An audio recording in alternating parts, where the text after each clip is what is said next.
Nah, kali ini saya akan kembali lagi ya teman-teman yang membahas mengenai pertandingan antara Persija Jakarta versus Bayangkara United atau Bayangkara FC. Nah, ini memang menjadi hal yang seru ya untuk dibahas karena Persija Jakarta di babak pertama memang mendominasi jalannya permainan. Bahkan Persija selalu mencetak beberapa kali peluang. Namun apa daya ya, Persija yang memang optimis untuk bisa memenangkan laga dan memuncaki kembali klasemen harus menjadi hancur lantaran kalah atas Bayangkara FC dengan skor 2-1. Ini akan saya bahas ya mengenai analisa selanjutnya dan bagaimana peluang Persija untuk menjuarai Liga 1 akan saya bahas di sini lantaran memang ini menjadi hal yang poin bagus ya. Mengapa demikian? Ini akan menjadikan BRI Liga 1 semakin seru. Kita ketahui Persib Bandung kalah atas PSM Makassar, kemudian PSM yang saat ini sudah memuncaki klasemen ya, memang tidak bisa digusur oleh Persija Jakarta. Namun kita akan melihat beberapa ulasan pertandingan berikut ini. Nah, Persija yang pertama berhasil mencetak gol ya melalui Hannu Behrens ya. Itu hasil bola muta dari kiper Bayangkara, dan di babak pertama harus imbang dengan skor kemenangan Persija dengan skor 0-1. Kemudian dilanjutkan di babak kedua, ternyata Bayangkara berhasil comeback ya dengan pemain asing yang memang dibelinya sangat bagus, yakni Matias Mayer ya dan juga Martin. Nah, ini menjadikan Bayangkara saat ini berada di posisi 14 ya, dan dirinya memang klub ini saat ini sedang masa transisi semenjak pemecatan pelatih Widodo Cahyana Putro dan adanya dari posisi striker ya ataupun pemain asing baru dari Bayangkara ini membuat Bayangkara semakin lama semakin bagus performanya. Nah, oke, kita akan kembali ke pembahasan. Di sini saya akan melihat ulasan babak pertama. Di babak pertama ini memang betul dari segi formasi ya.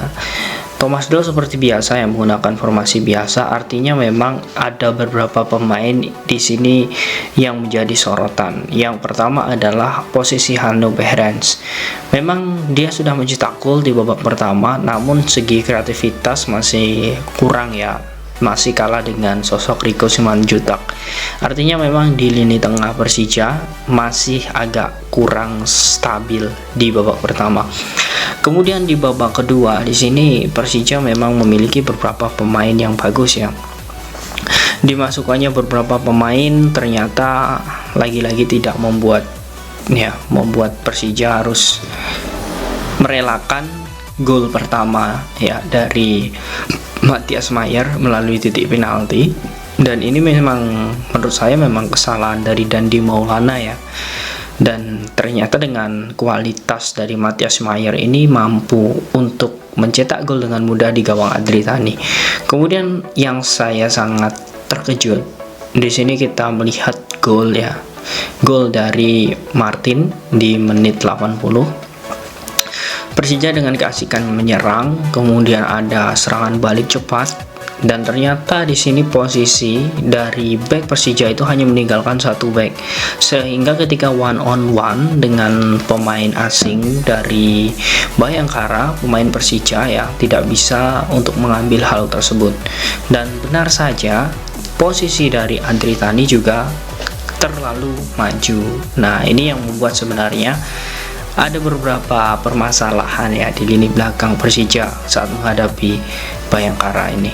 Nah, Andritani terlalu maju dan kemudian dengan mudahnya Martin mencetak gol. Nah, kemudian yang jadi permasalahan di sini adalah dari beberapa komentar ya dari kanal YouTube. Nah, di sini banyak netizen yang mengatakan bahwa semua ini karena pemain-pemain dari Persija, khusus pemain muda, itu dipanggil timnas. Nah, artinya strategi Thomas Doll ini tidak jalan ketika pemain-pemain seperti Doni Tripamungkas, kemudian Nico ya, kemudian belum lagi pemain-pemain yang lain itu tidak ada. Jadi formasi Sintayong ini formasi Thomas Doll ini agak sedikit terganggu karena tidak adanya beberapa pemain muda. Kurang lebih ada 8 pemain muda. Dan lagi-lagi yang disalahkan adalah PSSI. Kita tidak tahu ya apakah drama ini akan terjadi berkepanjangan ataukah nanti di post konferensi pers dari Persija akan menyalahkan timnas. Kita tidak tahu. Yang jelas ini adalah kekalahan Persija. Dan Persija memang gagal untuk bisa memuncaki klasemen. Namun sebenarnya dari pole position, kemudian dari pertemuan, memang Persija ya lebih unggul daripada PSM Makassar.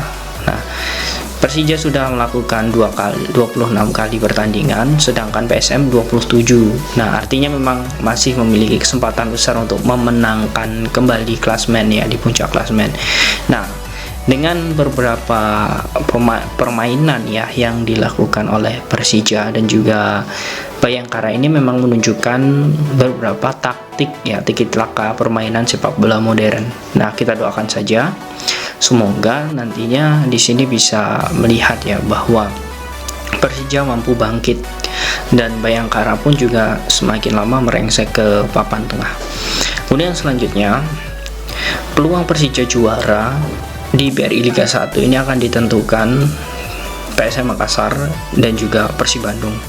Mengapa saya bilang demikian? Karena Bali United mungkin sudah sulit untuk mengejarnya. Kemudian Borneo FC juga sangat sulit karena kedua tim ini saat ini memang kalau bisa saya katakan adalah lagi masa-masa sulit karena apalagi Bali United dia belum puasa dengan kemenangan 4 kali laga 4 kali imbang. Dan memang ini bukanlah hal yang menjadi prestasi bagi Bali United. Nah, inilah yang harus dibenahi nantinya oleh Thomas Doll ya.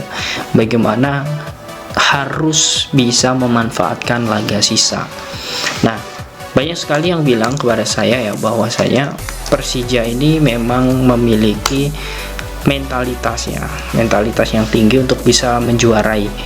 Nah, namun sepertinya ganjalan terbesar dari Persija adalah PSM Makassar dan Persib Bandung. Nah, di sini kita sudah lihat ya bagaimana poin-poin dari kedua tim ini. Nah, sangat tipis sekali. Persib sudah mengoleksi ya 46 poin. Kemudian Persija 47. Kemudian di sini PSM 50. Nah, kita akan melihat ya bagaimana nantinya beberapa 3 tim ini bisa melanjutkan tren positifnya atau tidak.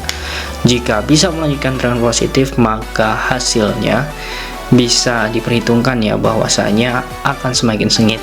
Nah, namun jika Persija atau Persib Bandung terganjal di match-match selanjutnya, bisa jadi PSM Makassar akan semakin enak untuk maju sebagai kampiun BRI Liga 1.